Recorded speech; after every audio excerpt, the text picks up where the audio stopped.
ಇವಾಗ ಏನ್ ನಮ್ಮ ರಾಜ್ಯ ಸರ್ಕಾರದಲ್ಲಿ ಏನ್ ಬೆಳವಣಿಗೆ ನಡೀತಾ ಇದೆ ಅದರ ಬಗ್ಗೆ ಚರ್ಚೆ ಮಾಡಿದ್ದೀವಿ. ಎಲ್ಲಾ ಮಾತುಗಳು ನಮ್ಮ ಉಲಮಗಳ ಮುಖಾಂತರ ಎಲ್ಲ ನಮ್ಮ ಜನತಾಗ ಮುಂದೆ ಬಂದಿದೆ. ಇದು ನಮ್ಮ ದಾವಣಗೆರೆ ಉಪಚುನಾವಣೆ ಆಗ್ಲಿ ಮತ್ತೆ ಬಾಗಲಕೋಟೆ ಉಪಚುನಾವಣೆ ಆಗ್ಲಿ ಅದರಲ್ಲಿ ನಮ್ಮ ನಸೀರ್ ಅಹಮದ್ ಸಾಹೇಬರಿಗೆ ಬಾಗಲಕೋಟೆಗೆ ಹಾಕಿದ್ರು. ಅಲ್ಲಿ ಅವರು 10 ದಿವಸ 8 ದಿವಸ ಏನ್ ಕೆಲಸ ಮಾಡಿದ್ದಾರೆ, ಪಾರ್ಟಿ ಏನ್ ವರ್ಕ್ ಅವ್ರಿಗೆ ಕೊಟ್ಟಿದೆ ಅದ್ ಮಾಡಿದ್ದಾರೆ ಅವರು.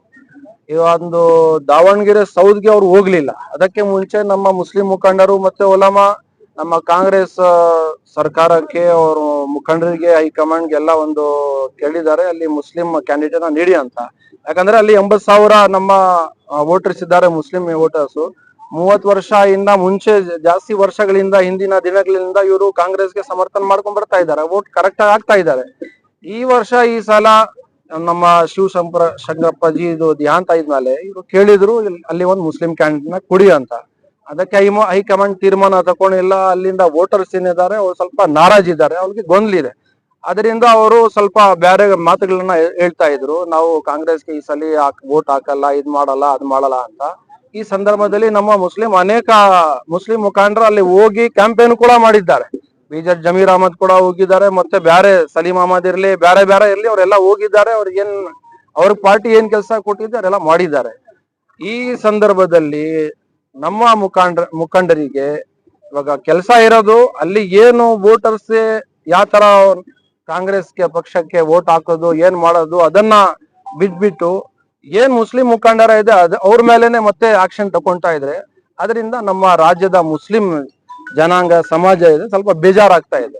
ಅದೇ ಒಂದು ಮೆಸೇಜ್ ಅವರು ನಮ್ಮ ಕಾಂಗ್ರೆಸ್ ಇದು ರಾಜ್ಯದ ಸರ್ಕಾರಕ್ಕೆ ನಾವೊಂದು ತಡೆಯೋದು, ಅವ್ರಿಗೆ ತಿಳಿಸಿಕೊಡೋದು ಏನಂದ್ರೆ, ಇವತ್ತು ಈ ತರ ಮಾಡಿದ್ರೆ ಮುಂದಿನ ಚುನಾವಣೆಯಲ್ಲಿ ನಿಮ್ಗೂ ಕಷ್ಟ ಆಗುತ್ತೆ.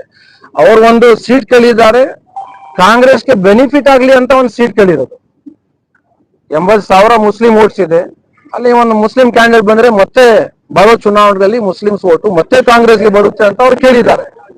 ಆದ್ರೆ ಉಲ್ಟಾ ಅವರು ಕಾಂಗ್ರೆಸ್ಗೆ ಒಂದೇ ಫ್ಯಾಮಿಲಿ ನಾವು ಆ ಫ್ಯಾಮಿಲಿ ವಿರುದ್ಧ ಏನಿಲ್ಲ, ನಮ್ಗೆ ಯಾವ್ದೋ ಫ್ಯಾಮಿಲಿ ವಿರುದ್ಧ ಏನಿಲ್ಲ. ಒಂದ್ ಮಾತು ಹೇಳಿದ್ರೆ ಒಂದ್ ಫ್ಯಾಮಿಲಿಗೆ ನಮ್ಮ ಮುಸ್ಲಿಂ ಸಮಾಜನೇ ಬಿಟ್ಬಿಟ್ರೆ ಹಿಂಗೆ, ಇದೊಂದು ನಮ್ಗೆ ದುಃಖ ಇತ್ತು. ಅದರಿಂದ ಇವತ್ತೊಂದು ಸಭೆ ಮಾಡಿದ್ದೀವಿ, ಜನ ಎಲ್ಲ ಇಲ್ಲಿ ಸೇರಿದ್ದಾರೆ. ಅದೇ ಒಂದು ಮೆಸೇಜ್ ನಾವು ಗವರ್ಮೆಂಟ್ಗೆ, ನಮ್ಮ ಸರ್ಕಾರಕ್ಕೆ, ರಾಜ್ಯ ಸರ್ಕಾರಕ್ಕೆ ಎಲ್ಲ ಮಾಡ್ತಾ ಇದ್ದೀವಿ. ಇದೇ ರೀತಿ ಇದ್ರೆ ನೀವು ಪಾರ್ಟಿಯಿಂದ ಅವ್ರಿಗೆ ವಜಾ ಪೊಲಿಟಿಕಲ್ ಸೆಕ್ರೆಟರಿ ಹುದ್ದೆಯಿಂದ ಏನ್ ನೀವು ವಜಾ ಮಾಡಿದ್ರೆ, ಇದೇ ರೀತಿ ನೀವು ಕಂಟಿನ್ಯೂ ಮಾಡಿದ್ರೆ ಮತ್ತೆ ನಾವು ಏನ್ ಕಂಟಿನ್ಯೂ ಮಾಡೋದು ಏನ್ ಮಾಡ್ಬೇಕು ಅದು ನಾವು ಮುಖಂಡರು ಮತ್ತೆ ಉಲಮಾಗಳು ಏನ್ ತೀರ್ಮಾನ ತಗೊಂಡು ಮಾಡ್ಬೇಕು ಅದು ಮಾಡ್ತೀವಿ.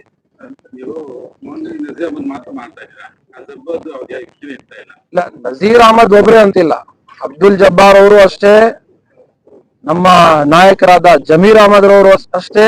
ಇವರೆಲ್ಲರೂ ಪಾರ್ಟಿಗೆ ದುಡ್ದಿರೋರು, ಪಾರ್ಟಿಗೆ ಇವ್ರಿಗಿಂತ ಜಾಸ್ತಿ ಬೆನಿಫಿಟ್ ಇದೆ. ಇಂಥ ಮುಖಂಡರಿಗೆ ನೀವು ಪಾರ್ಟಿಯಿಂದ ವಜಾ ಮಾಡಿದ್ರೆ ಮುಂದಿನ ದಿನಗಳಲ್ಲಿ ಏನಾಗುತ್ತೆ ಅಂತ ನೀವೇ ಆಲೋಚನೆ ಮಾಡಬೇಕು, ಮತ್ತೆ ಪಾರ್ಟಿಯವರೇ ಆಲೋಚನೆ ಮಾಡ್ಬೇಕು ಏನಾಗುತ್ತೆ ಅಂತ.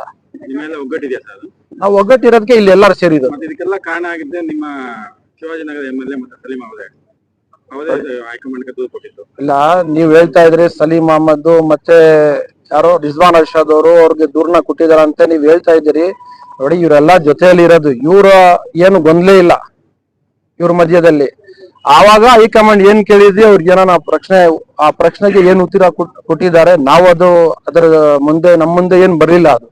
ಆದ್ರೆ ಎಲ್ಲಾರು ನಾವು ಒಗ್ಗಟ್ಟಾಗಿ ಇಬ್ರು ಮೂವರು ಎಲ್ಲ ಬೇರೆ ಮಾತಾಡಿದ್ರೆ ಅದನ್ನ ನಮ್ಮ ಜನ ಎಲ್ಲ ಓಟ್ ಕೊಡೋದು. ಏನ್ ರಿಜ್ವಾನ್ ಅರ್ಷಾದ್ ಸಾಹೇಬರಾಗ್ಲಿ ಮತ್ತೆ ಸಲೀಂ ಅಹಮದ್ ಸಾಹೇಬರಾಗ್ಲಿ ಅವ್ರು ಇಬ್ರು ಓಟಿಂದ ಏನು ಕಾಂಗ್ರೆಸ್ ಅಧಿಕಾರಕ್ಕೆ ಬರೋದಿಲ್ಲ, ಜನತಾ ಓಟ್ ಮಾಡೋದು, ಈ ರಾಜ್ಯದ ಪ್ರಜಾ ಓಟ್ ಮಾಡೋದು. ಅದಕ್ಕೆ ಅವ್ರು ನೋಡ್ಕೋಬೇಕು ಈ ತರ ಮುಂದಿನ ದಿನಗಳಲ್ಲಿ ಏನಾಗುತ್ತೆ ಅಂತ. जो हुकूमत ने कांग्रेस पार्टी ने जो फैसला लिया है वो गलत फैसला है। हम इसी बात की तरफ मुतवज्जे कराना चाहते हैं कि भाई हमारी जो पार्टी कांग्रेस पार्टी है वो दोबारा जो है फैसले को गौर करे। सिर्फ एक दावनगिरा की एक फैमिली की वजह से 1 करोड़ मुसलमानों को तकलीफ पहुंचाने का काम हुआ है।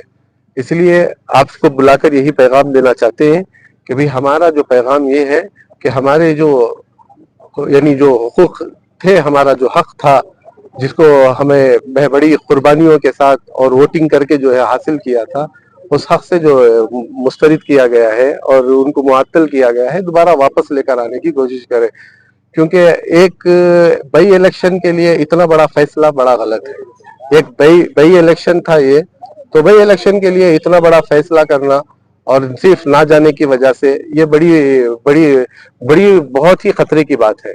हम आपको यही बात समझाना चाह रहे हैं कि अगर आप इस पर कदम नहीं उठाए और अगर आप इसके ऊपर आगे नहीं बढ़े और आगे बढ़कर अगर आपने उसे कोशिश करनी, आपने जो है ना जो पेश किया है अगर उसे आप वापस नहीं लिए तो फिर पूरे कर्नाटक के अंदर इसका असर पड़ता है।